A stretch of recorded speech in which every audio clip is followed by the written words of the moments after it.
Well, it seems like Uncle Joe is doing big things before he exits the White House. Yes, welcome back to BrainFlow TV slash Hot Topics TV. If you've never been here before, go ahead and hit that subscribe button and click the bell next to the subscribe button so you are notified when new videos are uploaded to this channel. Let's get right into the topic. Joe Biden commutes the sentence of 37 death row inmates. Woo! On his way out the door. That's not all. Joe Biden granted clemency to BMF co-founder Terry Flenory, who is Big Meech's brother. I know y'all seen the series BMF by 50 Cent and others. The two brothers in the series, that's their life story. Okay? The main actor who plays Big Meech, he is the son of the real Big Meech in real life. I mean, I know I'm saying stuff that everybody already knows, but believe it or not, there's a couple of people out there who just don't know. We're tuning them in. Alright, so Joe Biden has now granted clemency to BMF co-founder Terry Flenory, and he is home and free to be with his brother once again. The BMF boys are back on the streets, y'all.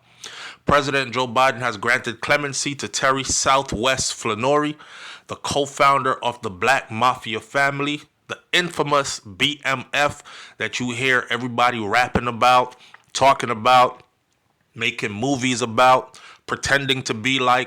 Yep. Effectively ending his 30 years prison sentence. This move was announced on December 12th and is part of a broader initiative for the Biden administration to address criminal justice reform and offer second chances to non-violent offenders. Moreover, Flenory also went on to share his clemency paperwork on Instagram. Like, here it is. It's for real, for real.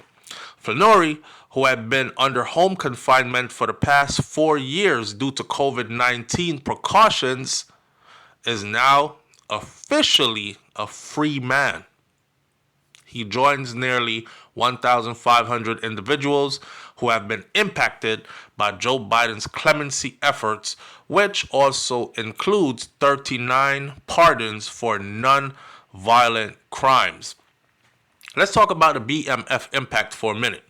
The rise and the fall of a criminal empire, or let's just say the rise and the fall of an empire that was into some criminal shit, according to the law.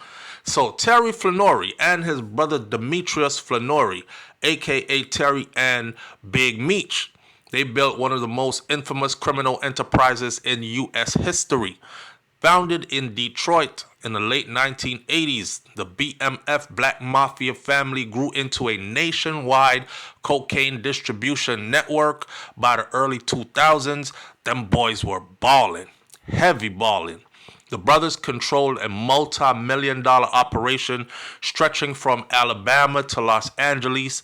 BMF was known not just for its drug empire, but also for its connections to the culture through music and entertainment, hip-hop industry mainly. They were closely tied to major artists who were in the industry, using their influence to blend the worlds of music and street culture into one. You could pretty much say they laid the blueprint. However, the brothers, their reign ended in 2005 when the feds came knocking, and the feds arrested them and had a bunch of charges on them. Both pleaded guilty in 2007 to charges of conspiracy to distribute cocaine and money laundering. Their sentences, 30 years each. I know a lot of people are like, God damn, you might as well have killed somebody. I know people who did murder and got 15, 18, 20, 25 years. They got 30 years apiece. Marked the end of the BMF dominance, but it cemented its legacy in pop culture and criminal history, because ever since they got arrested until the day they came home, their names and their story stayed fresh on the lips of almost everybody who is somebody in this industry. I mean, look at BMF, the series, right, with 50 Cent. Okay, then. Now, presidential clemency has long been used as a tool to address perceived injustice in sentencing. This tradition is especially prominent during the final years of a president's term. The president might look at your stuff and be like, man, he got 30 years for that? Jeez. Let me just bring this to an end before I get out of office. So, date from Pew Research highlights how recent presidents have exercised this clemency. Let me give you an example. So, Bill Clinton, he granted 177 acts of clemency on January 20th of 2001. Barack Obama, he did the most. He granted 330 clemency actions on January 19th of 2017.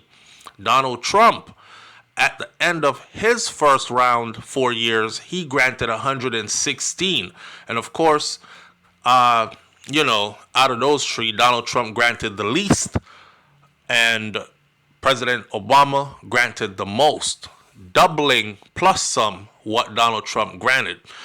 Joe Biden's decision to commute Flenory's sentence and pardon others aligned with his historical pattern, right? He's not the first to do it. His administration has emphasized the importance of offering second chances, particularly to those who went into prison for non-violent crimes. They weren't spraying a machine gun out in the streets, shooting people down. I know some of you stand on your righteous soapbox and you're about to say, but drugs kills people and he was serving it in his community and killing his own people. Yeah, we have a difference of opinions here, It's your life to live. Who am I to stand in your way if you want to smoke dope until you keel over and die? That's your business. I actually think that should be your right to do so. Just the same way how they sell alcohol and tobacco, cigarettes at the store over the counter, and there's really no restrictions to it, right? And those are the people who fill our hospitals the most. Cancer, diabetes from tobacco and alcohol. But nobody is complaining about how illegal those should be, right? Right. But we let people smoke as many cigarettes as you want to. You can smoke them till you die. You could drink much alcohol as you want to, a gallon a day, till it takes you to the grave. So we have a difference of opinion there. If you're about to talk about what they were selling back in the day that ended up giving them 30 years. Now, for Terry Flenory, Biden's clemency brings the official end to his incarceration. After years of being on home confinement, he can now fully reintegrate back into society. A lot of people didn't even know that he was already on home confinement out here in these streets. Well, not in these streets. He was locked up in the house because he had to be, right?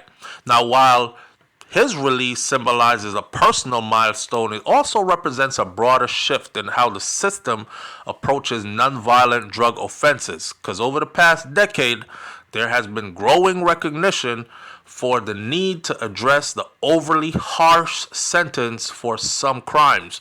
And of course, you already know, black folks normally get the longer sentences. Crack gets more time than cocaine, etc., etc. Who's more likely to be found with pure powdered coke versus who's more likely to be dabbling in crack, etc., etc. And we ain't even gonna get into that. So Demetrius Big Meech Flenory, Terry's older brother and the co-founder of BMF, is also nearing the end of his sentence. In October, he was transferred to a halfway house, and he is set for full release in January of 2025. So the Flenory brothers can now get out the house. Turnover of the new year, they'll be able to walk out the house into these streets. Everything is behind them. Nobody is on no parole, no probation, not on no papers. They are free as free can be. Now, like Terry, Big Meech's early release reflects the evolving attitude towards these lengthy prison terms for nonviolent drug offenses. His journey mirrors a broader trend in criminal justice reform, where rehabilitation and re-entry into society are increasingly prioritized. We could talk about how COVID-19 reshaped prison sentences. We could talk about the lasting legacy of the Flannery brothers on hip-hop pop culture. We could talk about the public's reaction to Joe Biden's decision. We could talk about a broader push for criminal justice reform. I mean, it goes deep.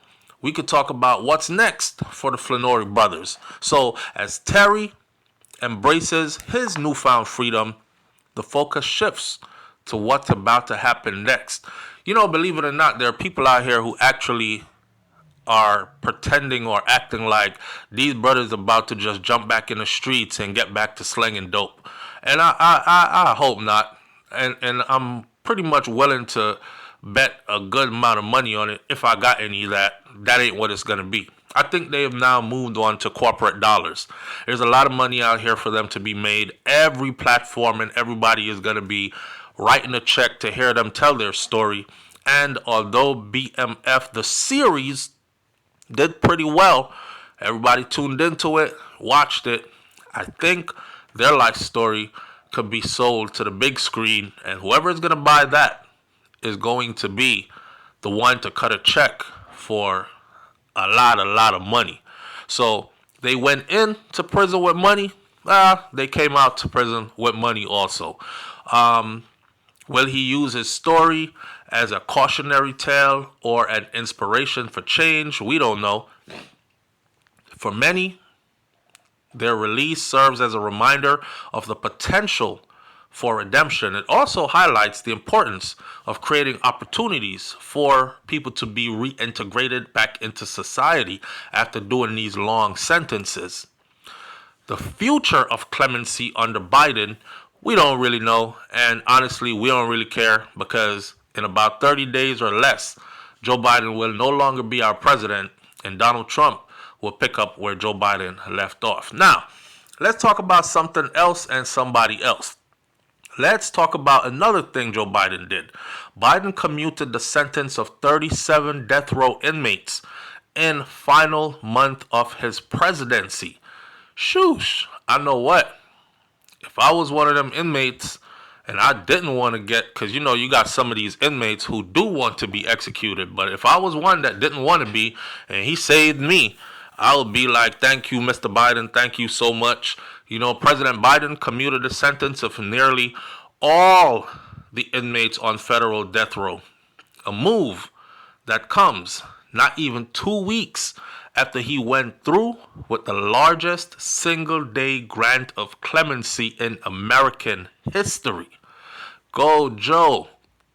The White House announced this on Monday. Of the 40 inmates on federal death row, according to deathpenaltyinfo.org, Biden is commuting 37 of them. These men were sentenced to death, reclassifying their sentences to life without a possibility of parole. You know what? On second thought, some of these dudes was ready to die. They were ready to go. They were just waiting for their day to be executed, you know, and some people will tell you that it's better than life without the possibility of parole. You'll be caged up for the rest of your life. You will never, ever see these streets again. You will never be outside again. That in itself is called a coffin sentence. You are locked away from the world. The world goes on without you. You live within these walls until you die. Anyhow, the 3 inmates not included are Robert Bowers, who is responsible for the mass shooting at the Tree of Life Synagogue in 2018, which left 11 people dead. Dylan Roof, a white supremacist who killed 9 black parishioners at the Emmanuel AME Church in Charleston, South Carolina in 2015. And then there's another person with a funny name, the Hoxar Skarnaev, who worked with his now dead brother to perpetuate the 2013 Boston Marathon bombing that killed 3 people and injured hundreds. Those 3 will remain on death row, possibly until they are executed. Everybody else got their sentence commuted to life without the possibility of parole. Now, once you're alive, I've seen people go from death row to life without the possibility of parole to actually being free. But you got to be alive to be free, or to have the possibility of ever being free. And never say never, because things do turn around. Now, the men being resentenced to life in prison without the possibility of parole, they are convicted for various murderous acts against one person or multiple persons. Among the victims of the 37 men are law enforcement officers, children, and other inmates. So they put this out there for people to get all upset at Joe Biden and say, how could you commute somebody sentenced that killed a police officer, etc., etc. Hey, he got life without the possibility of parole. America ain't the first place to do it. There are lots of other places out there who life without the possibility of parole simply means that you will be in prison for life, and they do not do the death penalty thing. A handful of the men on death row were also set to be executed for their co-defendants. Now, Biden, who also he only supports the death penalty at the federal level for terrorism and hate-motivated mass murder, said that this move will prevent President-elect Donald Trump's administration from carrying out the execution sentences that would not be handed down under current policy and practice. The convicted murderers who will now escape execution includes quite a few people. There's one man who killed a man in a carjacking and his ex-girlfriend. And then there's another one, Brandon Basham and Chadwick Folk, who kidnapped and killed a woman after escaping prison. Then there's Anthony Battle, who killed a prison guard. Jason Brown, who stabbed a postal worker to death. Thomas Hager, who committed a drug-related killing. David Runyon, who participated in the murder for hire plot of a naval officer. Thomas Sanders, who kidnapped and killed a 12-year-old girl. Rajon Taylor, who carjacked, kidnapped, and killed a restaurant owner. And Alejandro Umana, who killed two brothers inside of a restaurant. Two men were on death row for the murders of witnesses. Police officer Len Davis, who ordered the murder of a witness who was part of an investigation into a misconduct complaint against him. This is a police officer they put a misconduct claim against this police officer, and this police officer ordered the murder of two witnesses and got sentenced to death. Right. And there's Ronald Mikos, who killed a federal grand jury witness in a Medicare fraud investigation. Then you have an ex-Marine, Jorge Torres, and he was set to be executed for killing another Marine soldier. So the people who he pardoned were not people who killed police officers. They were actually police officers who ordered the deaths of people who would have been witnesses against them. The list also included a man who committed deadly bank robberies, such as co-defendants Billy Allen and Norris Holder, who killed a bank guard during their crime, Brandon Council, who killed two bank employees, and Dylan Lawrence, who killed a special deputy duty police officer during an attempted bank robbery. Co-defendant James Rowan Jr. and Richard Tipton, who committed a series of drug-related murders as gang members with Corey Johnson, who was executed already in 2021. Corey didn't get as lucky to get what these guys got. Julius Robinson, who killed two people over drugs, and so did co-defendant Ricardo Sanchez Jr. and Daniel Troya, who killed a whole family, including two children. Drug lord Caboni Savage murdered or directed someone else to murder 12 people during a 16-year period, including an arson that killed 6 members of a federal informant's family. Edward Fields, who was on death row for murdering 2 campers on federal land, while Marvin Gibberion and Richard Jackson were both there for killing a woman on federal land in separate cases. Co-defendant Jurijas Kadamovas and Lurie Mikhail, they were convicted of kidnapping and killing 5 Russians and Georgian immigrants for ransom. And lastly, the following men were also sentenced to death in various cases for killing a prisoner and federal prisoners: Shannon Ogofsky, Carlos Caro, co-defendant Wesley Kunks and Charles Hall, co-defendant Christopher Kramer, Richard Farkel, Joseph Ebron, and co-defendant Edgar Garcia and Mark Snar. Monday's commutation joined Biden's list of similar moves during his presidency, which has sparked mixed reactions, as you can guess, from lawmakers on both sides of the aisles, and have outpaced any president in modern history when compared to length of service. President Obama served 2 terms. He commuted the sentence of 330-something people. Biden only served 1 term. So that's where the number comes from. Biden faced criticism, of course, but, he's on his way out the door, and it is what it is. Not to mention, he also pardoned his son, which a lot of people have something to say about, but I don't. You're in a position of power to do it. Anybody would save their own child, right? Right. So, with that said, we're going to leave this one right here. Leave your comments in the comment section below. Tell me what you think. Do you think that Biden should have commuted the sentence of those men who were on death row, or he should have allowed them to go fry? Did he do a good thing? Do you believe in the death penalty? I'll catch you on the next video. It's Hot Topics TV /BrainFlowTV. You already know. If the topic is hot, we're on it. I'm out. Peace.